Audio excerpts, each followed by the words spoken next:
Hello all.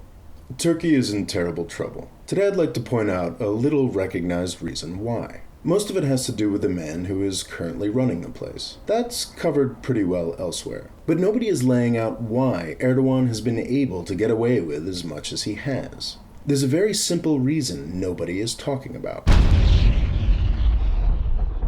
In 2013, Brazil and Turkey looked very similar. Both countries have a history of military coups. Both were experiencing their longest ever period of control by a single democratically elected party. Despite the impressive economic growth produced under both governments, large sections of the public were taking to the streets in protest.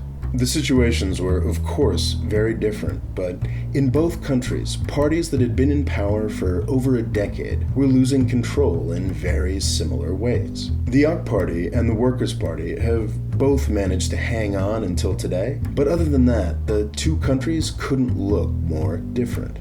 The anger that we saw in Brazil's streets is now being expressed institutionally, through the ballot box, and through constitutional procedures. It now looks like Workers' Party President Dilma Rousseff may survive the impeachment process that has been brought against her. But if she does, her presidency will be greatly weakened.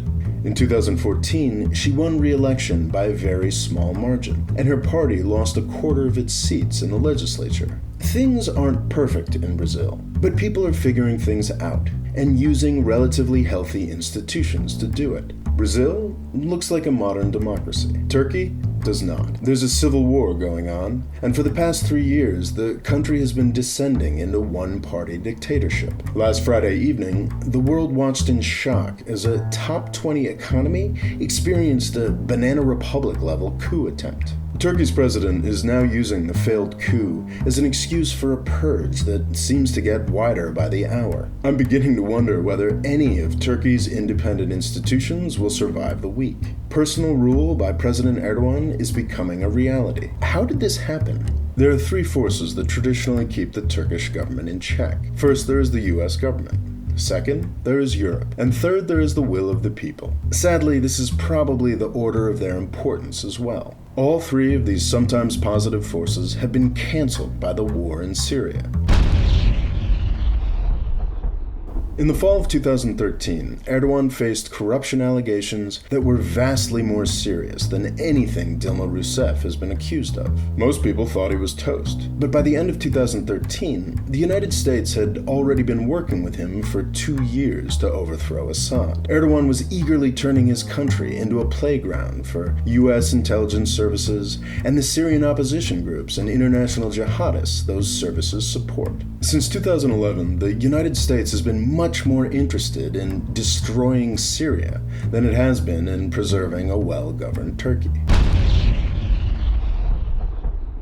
In 2014, Erdoğan was able to fire much of the country's judicial system and miraculously dodge the corruption allegations. Since then, he's been consolidating power. Back in 2013, Europe was still interested in slowing this process, using things like the decades-old EU accession process to express disapproval. That's all over now. Most of the refugees currently destabilizing the EU come through Turkey. If European leaders have to deal with a strongman to get less Syrian refugees, they're happy to do it. In June of 2015, something extraordinary happened. The AK Party, after 13 years, finally lost its parliamentary majority. This happened despite the party's almost complete control of the media.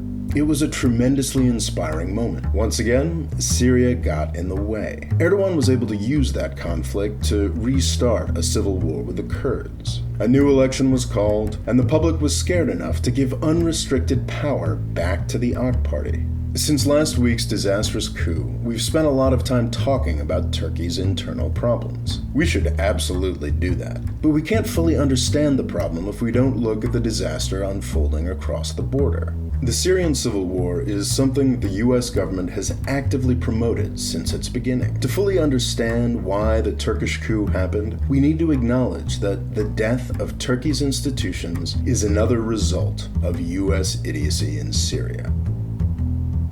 Thanks for watching. Please subscribe. And if you'd like to help me make more videos like this one, please click on the Patreon link here to find out how. One final note. We're reaching crunch time here at the More Freedom Foundation. If I can't reach a certain level of crowdfunding by the US election in November, I'm probably going to have to give up and get a real job. It's been a great run, and I'm tremendously grateful for all the support. If you'd like this to continue, though, it's time to chip in. Many thanks.